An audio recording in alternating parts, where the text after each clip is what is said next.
নমস্কার, শুভ সন্ধ্যা। র্যাপিড টাইমসে আপনাদের সকলকে স্বাগত। সারাদিনের সমস্ত খবর নিয়ে আমি তিয়া। অনির্দিষ্টকালের জন্য বাংলাদেশে বন্ধ আইপিএল এর সম্প্রচার। বিজ্ঞপ্তি জারি করেছে ইউনূস সরকার। মুস্তাফিজুর রহমানকে আইপিএল এ খেলতে না দেওয়ার প্রতিবাদে এই সিদ্ধান্ত। ভারতের হাতে এলো দেশীয় প্রযুক্তিতে তৈরি প্রথম দূষণ নিয়ন্ত্রক জাহাজ। আজ গোয়ায় সমুদ্র প্রতাপ জাহাজের উদ্বোধন করলেন প্রতিরক্ষা মন্ত্রী রাজনাথ সিং। ভোররাতে ভূমিকম্পে কেঁপে উঠল অসম। রিক্টার স্কেলে ভূমিকম্পের তীব্রতা ছিল 5.1। মুখ্যমন্ত্রী মমতা বন্দ্যোপাধ্যায়কে জন্মদিনের শুভেচ্ছা জানালেন প্রধানমন্ত্রী নরেন্দ্র মোদী। সুস্বাস্থ্য ও দীর্ঘায়ু কামনা করে করলেন পোস্ট। গঙ্গাসাগরে পৌঁছানো হবে আরও সহজ। মুড়িগঙ্গার ওপর বহু প্রতীক্ষিত গঙ্গাসাগর সেতুর শিলান্যাস করলেন মুখ্যমন্ত্রী মমতা বন্দ্যোপাধ্যায়।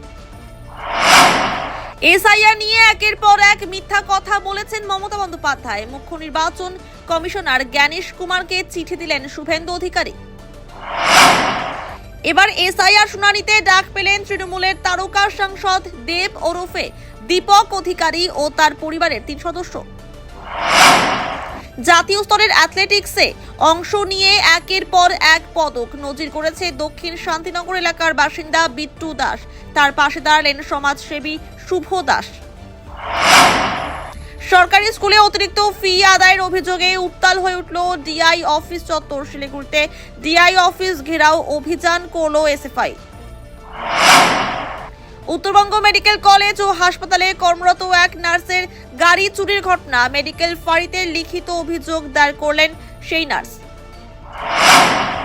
স্কুলে ভর্তির ফি বৃদ্ধির প্রতিবাদে বিক্ষোভ দেখালো অভিভাবকরা। ফাঁসি দেওয়ার বিধাননগর সন্তোষিনী বিদ্যাচক্র হাই স্কুলের ঘটনা।